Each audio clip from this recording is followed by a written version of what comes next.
여러분, 저는 김정은의 기쁨조였습니다. 지금 서울에 살고 있는 평범한 30대 여성이지만 5년 전까지만 해도 저는 여러분이 상상조차 할 수 없는 곳에 있었습니다. 2018년 겨울, 저는 평양의 한 호화로운 별장 안에 있었습니다. 밖에서 보면 특권층의 화려한 삶처럼 보였겠죠. 하지만 그 방 안에서 저는 벌벌 떨고 있었습니다. 제 앞에는 중년의 당 간부가 술에 취해 비틀거리며 다가오고 있었고, 문 밖에는 경호원들이 지키고 있었습니다. 도망칠 곳은 없었습니다. 그날 밤, 저는 결심했습니다. 이대로는 살 수 없다. 죽어도 여기서 나가야 한다고요. 많은 분들이 기쁨조에 대해 오해하고 계십니다. 화려하고 특별한 대우를 받는다고 생각하시죠. 하지만 진실은 전혀 달랐습니다. 우리는 선택권 없는 도구였고 거부할 권리조차 없었습니다. 20대 초반의 어린 여성들이 당의 명령이라는 이름 아래 어떤 일들을 겪어야 했는지 오늘 제 이야기를 통해 여러분께 전하고자 합니다. 제 이야기가 시작되기 전에 여러분께 부탁드립니다. 이 영상이 더 많은 분들께 전달될 수 있도록 좋아요와 구독 버튼을 눌러주세요. 그리고 알림 설정까지 해주시면 북한의 진실을 알리는데 큰 힘이 됩니다. 여러분의 작은 클릭 하나가 자유의 소중함을 널리 알리는데 도움이 됩니다.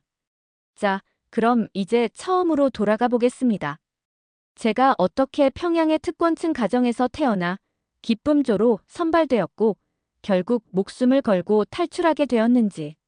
어릴 적 제 하루는 이랬습니다. 아침 6시에 일어나 김일성, 김정일 초상화를 닦는 것으로 시작했습니다. 이건 매일 해야 하는 의무였어요. 초상화에 먼지라도 있으면 큰일 나는 거죠. 실제로 우리 아파트 윗집 아주머니는 정전으로 촛불을 켜다가 초상화, 액자 유리에 그을음이 묻었다는 이유로 비판회에 회부된 적도 있었습니다. 학교에 가면 첫 시간은 항상 위대한 수령님의 혁명 역사 시간이었습니다. 김일성 주석님과 김정일 장군님이 어떻게 항일 무장 투쟁을 하셨는지, 얼마나 인민을 사랑하시는지를 배웠죠. 저는 그걸 의심 없이 믿었습니다. 다른 세상을 본 적이 없었으니까요. 학교가 끝나면 소년단 활동이 있었습니다. 집단 체조 연습, 혁명 노래 배우기, 모범적인 소년 단원 되기 교육. 개인의 시간이라는 건 존재하지 않았어요. 모든 게 집단이었고 조직이었습니다. 제가 12살 때였나요? 친구 은미가 하루는 이렇게 물었어요. 수진아, 우리 왜 매일 같은 옷만 입어야 해? 남조선 애들은 예쁜 옷 많이 입는데. 그 말을 들은 선생님이 은미를 교무실로 데려갔습니다. 그 다음 날부터 일주일 동안 은미는 학급 앞에서 자아 비판을 해야 했어요. 반동 사상에 물들 뻔했다면서요. 12살 어린아이가 매일 울면서 제가 잘못했습니다. 위대하신 장군님을 배신할 뻔했습니다. 라고 외치는 모습을 보는 건 지금 생각해도 소름이 돋습니다. 하지만 그때는 그게 이상하다고 생각하지 못했어요. 그게 당연한 거라고 배웠으니까요. 당과 수령의 은혜에 보답하는 게 인민의 도리라고 매일같이 들었으니까요. 그렇게 저는 평양예술대학 성악과에 입학했습니다. 노래를 참 좋아했거든요. 그때까지만 해도 저는 충성스러운 인민이었습니다. 체제를 의심한 적도 없었고 오히려 자랑스러워했어요. 하지만 2015년 제가 20세가 되던 해, 제 인생이 완전히 바뀌는 일이 일어났습니다. 2015년 3월 대학교 3학년 때였습니다. 어느 날 갑자기 학교당 비서가 저를 불렀어요. 처음엔 무슨 상이라도 받는 줄 알았습니다. 제 성적이 우수했거든요. 하지만 들어간 방에는 보위부 사람들이 앉아 있었습니다. 동무는 오늘부터 국가에 특별히 봉사하게 되었소. 영광으로 알고 충성을 다하시오. 그들은 제게 서류 한 장을 내밀었어요. 거기엔 기쁨조 선발 통지서라고 적혀 있었습니다. 선택권은 없었습니다. 거부는 곧 반역이었으니까요. 처음 한 달은 혹독한 훈련이었습니다. 노래는 물론이고 춤, 악기, 심지어 걸음걸이와 말투까지 교정받았어요. 수령님과 간부 동지들을 즐겁게 해드리는 것이 너희의 사명이라는 말을 귀에 못이 박히도록 들었습니다. 그리고 첫 임무가 시작되었습니다. 평양 근교의 초대소에서 고위 간부들의 연회가 있었어요. 우리는 무대에서 노래하고 춤췄습니다. 하지만 공연이 끝난 후가 진짜였어요. 술자리에 동석하라는 명령이 떨어졌습니다. 그날 밤 저는 처음으로 깨달았습니다. 우리가 예술가가 아니라 상품이라는 걸요. 한 간부가 제 어깨에 손을 얹으며 말했어요. 어린 동무가 노래도 잘하고 예쁘구만. 오늘 기분이 참 좋소. 저는 온몸이 굳어버렸습니다. 어떻게 해야 할지 몰랐어요. 거부하면 그건 상상도 할 수 없는 일이었습니다. 다행히 그날은 다른 선배 언니가 끼어들어 아직 어린 동무라 경험이 없다며 저를 빼냈습니다. 화장실로 데려간 언니가 제 귀에 속삭였어요. 수진아, 여기선 내가 사람이 아니야. 그냥 살아남아. 그게 전부야. 그 말을 들으며 저는 처음으로 울었습니다. 그 후로 3년 동안 저는 수없이 많은 연회에 참석했습니다. 제가 본 북한 권력층의 진짜 모습은 텔레비전에 나오는 것과 완전히 달랐습니다. 그들은 외제 술을 마시고 수입 담배를 피우며 젊은 여성들을 소유물처럼 대했어요. 인민에게는 고난의 행군을 강요하면서 자신들은 호화로운 별장에서 향락을 즐겼습니다. 2018년 어느 날 저는 더 이상 참을 수 없다는 걸 깨달았습니다. 이렇게 살다가는 제가 저 자신을 잃어버릴 것 같았어요. 인간으로서의 존엄성이 완전히 짓밟히는 느낌이었습니다. 그래서 저는 상상도 할 수 없었던 결정을 내렸습니다. 바로 탈북이었습니다. 2018년 봄부터 저는 비밀스럽게 탈북을 준비하기 시작했습니다. 기쁨조 출신이 탈북한다는 건 상상도 못할 일이었어요.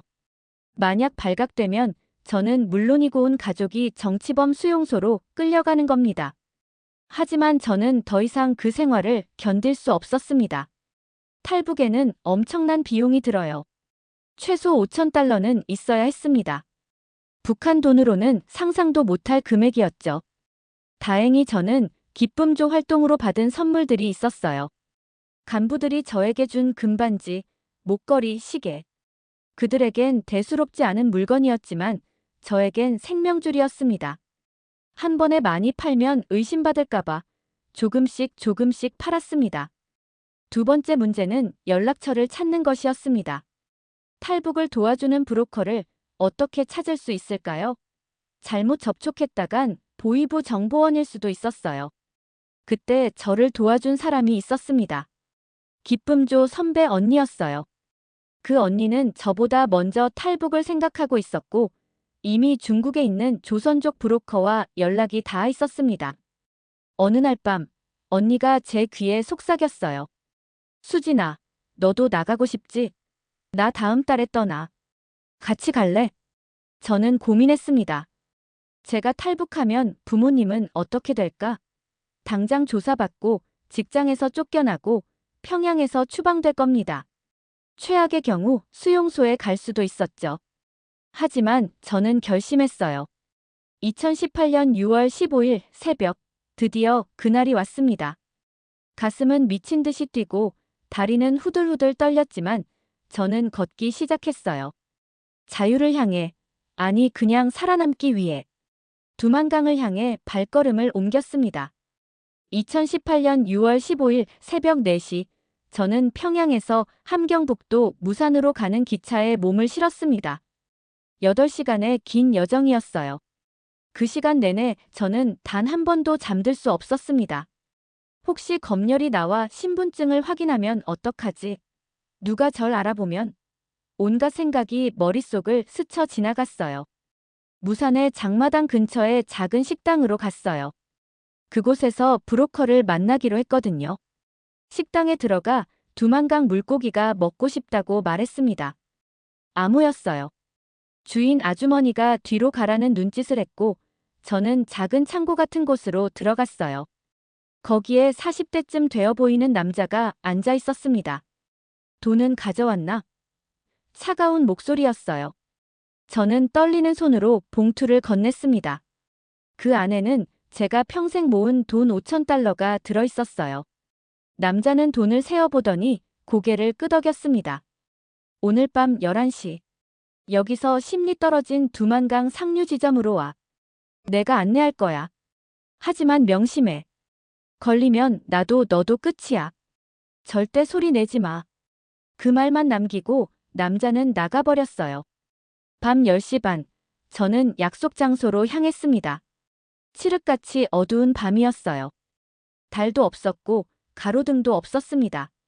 그저 멀리서 들려오는 개 짖는 소리와 제 심장 뛰는 소리만 가득했어요. 브로커가 나타났습니다. 따라와.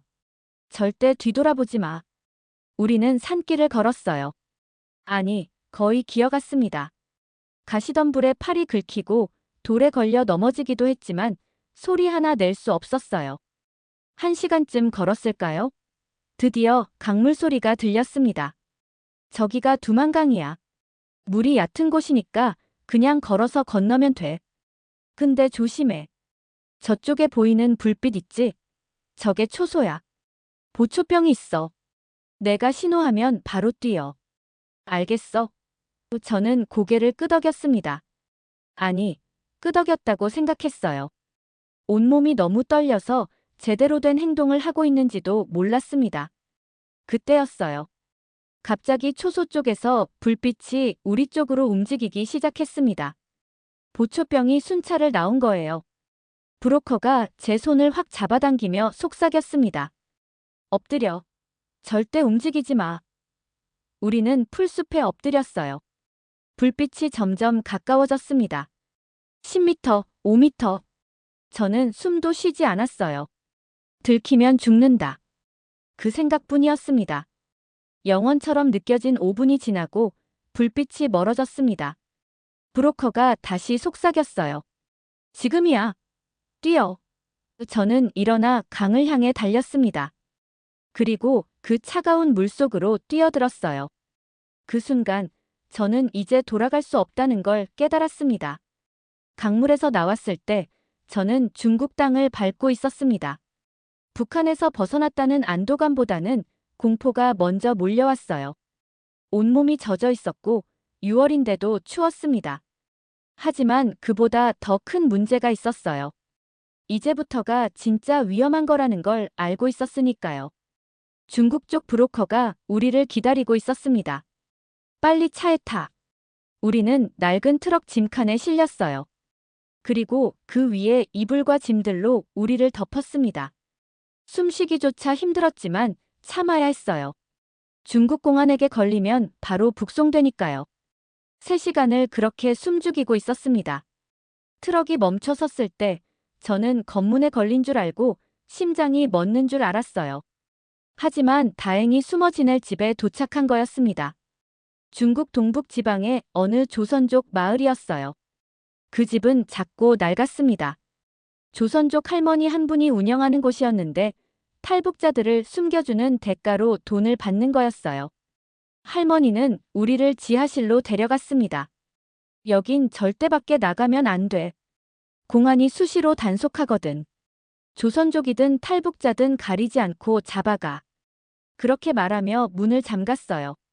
그 지하실에는 저 말고도 5명의 탈북자가 더 있었습니다. 모두 여성이었어요. 가장 어린 사람은 18살, 가장 나이 많은 사람은 50대쯤 되어 보였습니다. 우리는 서로 이름도 묻지 않았어요. 아는 게 적을수록 안전하니까요. 그곳에서의 한 달은 지옥이었습니다. 창문도 없는 지하실에서 하루 종일 숨죽이고 있어야 했어요. 밥은 하루 2끼, 그나마도 형편없었습니다. 화장실은 작은 양동이 하나가 전부였고요. 가장 힘든 건 불확실함이었어요. 언제 떠날 수 있는지, 한국까지 갈 수 있는지 아무것도 확실하지 않았습니다. 어느 날 밤, 갑자기 위층에서 고함 소리가 들렸습니다. 공안이다. 문 열어. 우리는 모두 숨을 죽였어요. 발소리가 들렸고 누군가 집안을 뒤지는 소리가 들렸습니다. 저는 그때 생각했어요. 아, 이제 끝이구나. 북한으로 다시 끌려가는 거야. 눈앞이 캄캄했습니다. 다행히 할머니가 뇌물을 써서 공안을 돌려보냈어요. 하지만 그 사건으로 우리는 더 이상 그 집에 있을 수 없었습니다. 다음 날 브로커가 와서 말했어요. 너희 이틀 후에 출발한다. 한국 대사관이 있는 동남아로 보낼 거야. 준비해. 출발 전날 밤 저는 처음으로 그곳에서 만난 사람들과 이야기를 나눴어요. 한 언니가 말했습니다. 나는 남편이 정치범으로 끌려간 후에 도망쳤어. 아이들은 친정에 맡기고 살아서 다시 볼 수 있을까? 눈물을 흘리는 그 언니를 보며 저도 울었습니다. 우리는 모두 무언가를 두고 온 사람들이었어요. 다른 한 여성은 18살 소녀였는데 너무 어려 보여서 물어봤어요. 왜 혼자 나왔어? 그 애가 대답했습니다. 가족들은 배가 너무 고파서 못 나와요. 저라도 나와서 돈 벌어 보내려고요. 순간 가슴이 미어졌어요. 북한에서 굶주리고 있을 사람들, 탈출조차 할 수 없는 사람들. 저는 그저 운이 좋았던 거였습니다. 이틀 후, 우리는 다시 트럭에 실렸습니다. 이번엔 중국을 가로질러 남쪽으로 가는 긴 여정이었어요. 몇천 킬로미터를 숨죽이고 이동해야 했습니다. 하지만 저는 희망을 놓지 않았어요. 조금만 더 버티면 한국에 갈 수 있어. 그 생각만으로 버텼습니다. 중국을 떠난 지 사흘째 되는 날, 우리는 국경을 넘어 라오스로 들어갔습니다.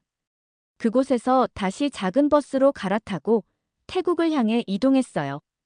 버스 안에는 우리뿐만 아니라 중국인 관광객들도 있었습니다. 우리는 그들 사이에 섞여 최대한 눈에 띄지 않으려 했어요.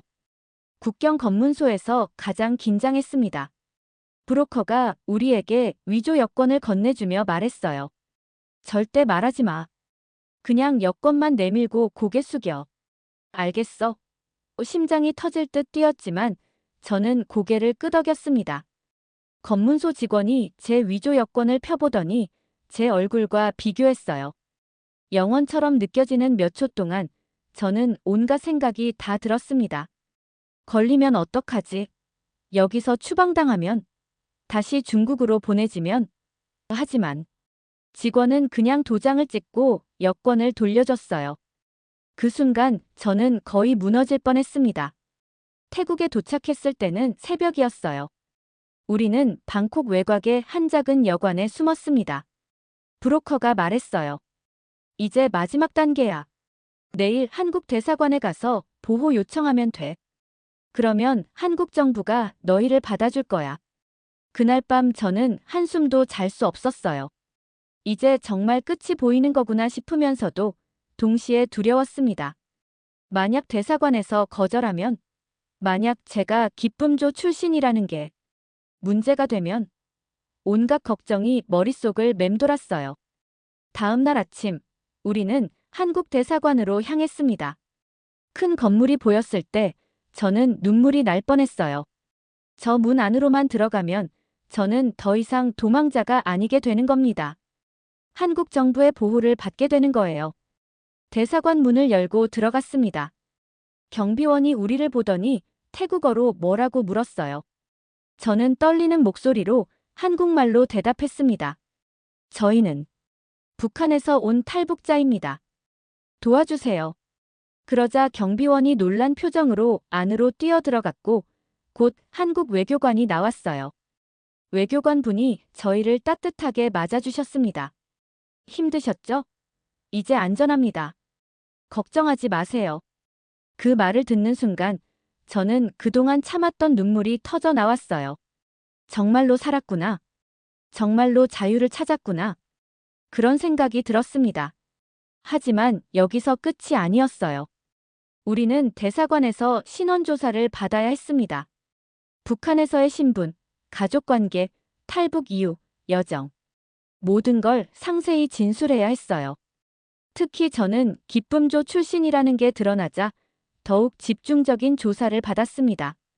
기쁨조로 활동했다면 고위 간부들과 접촉이 많았겠네요. 혹시 어떤 분들을 만났는지 기억나시나요? 면담관이 물었어요. 저는 솔직하게 대답했습니다. 제가 본 것들, 경험한 것들, 모든 걸 털어놓았어요. 그것이 제가 진짜 탈북자라는 걸 증명하는 방법이었으니까요. 일주일 동안의 조사가 끝나고 드디어 한국행 비행기표를 받았습니다. 2018년 8월 5일 인천행. 그 표를 받아든 순간 저는 정말로 새로운 삶이 시작되는 거구나 싶었어요. 비행기에 오르는 날 저는 창밖을 보며 생각했습니다. 이제 정말 끝났구나. 평양에서, 기쁨조에서, 그 모든 악몽에서 벗어났구나. 비행기가 이륙하는 순간 저는 새로운 인생을 향해 날아오르고 있었습니다. 인천공항에 도착했을 때 저는 꿈을 꾸는 것 같았어요. 밝은 조명, 깨끗한 시설, 자유롭게 웃으며 걷는 사람들.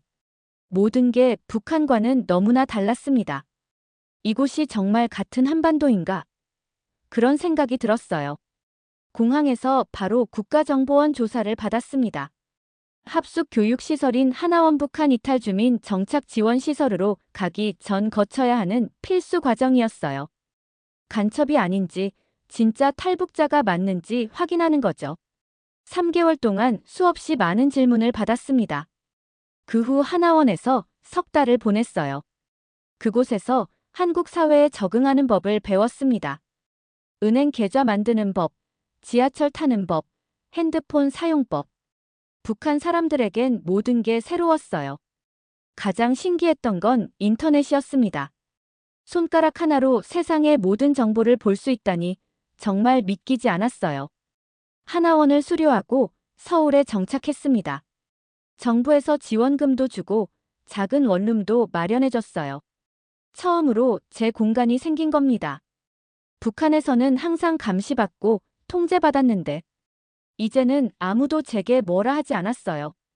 그 자유가 때로는 무서웠습니다. 내가 뭘 해도 되는 건가? 정말 괜찮은 건가? 그런 생각이 들었어요. 하지만 적응은 쉽지 않았습니다. 한국 사회는 빨랐고 경쟁적이었어요. 사람들은 각자 바빴고 북한에서처럼 집단으로 움직이지 않았습니다. 저는 자주 외로웠어요. 게다가 취업도 어려웠습니다.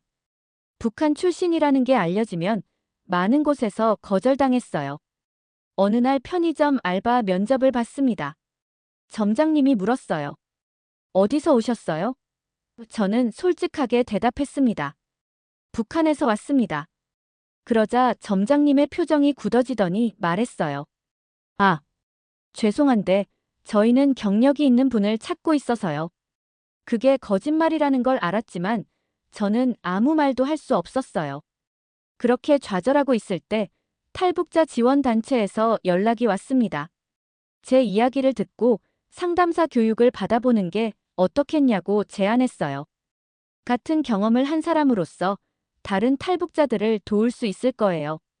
그 말에 저는 용기를 얻었습니다. 지금은 탈북자 지원단체에서 일하고 있어요. 새로 온 탈북자들에게 한국 생활을 안내해주고 상담도 해줍니다. 제가 겪었던 어려움을 그들도 겪고 있다는 걸 아니까요. 그들을 도우며 저도 치유받고 있습니다. 가끔 밤에 잠을 못 이룰 때가 있어요.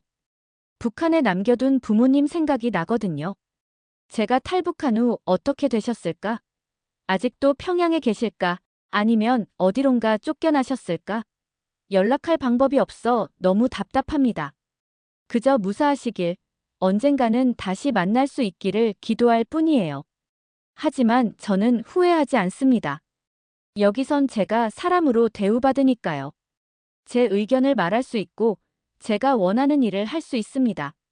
거리를 걸으며 아무 노래나 부를 수 있고 밤늦게까지 불 켜놓아도 아무도 뭐라 하지 않아요.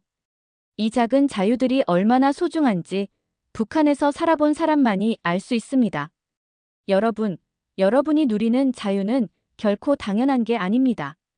지금 이 순간에도 북한에는 2,500만 명이 넘는 사람들이 자유 없이 살고 있어요. 그들은 태어나면서부터 독재 체제에 갇혀 선택권 하나 없이 살아갑니다. 제 이야기를 들어주셔서 감사합니다. 이 영상이 북한의 진실을 알리고 자유의 소중함을 느끼는데 조금이라도 도움이 되었으면 좋겠어요. 그리고 여러분, 오늘 하루도 자유롭게 숨쉬고 웃고 사랑하며 살 수 있다는 것에 감사하세요. 그게 얼마나 큰 축복인지 저는 너무나 잘 알고 있으니까요. 영상이 도움이 되셨다면 좋아요와 구독 부탁드립니다. 여러분의 관심이 북한 인권 개선에 작은 힘이 됩니다. 감사합니다.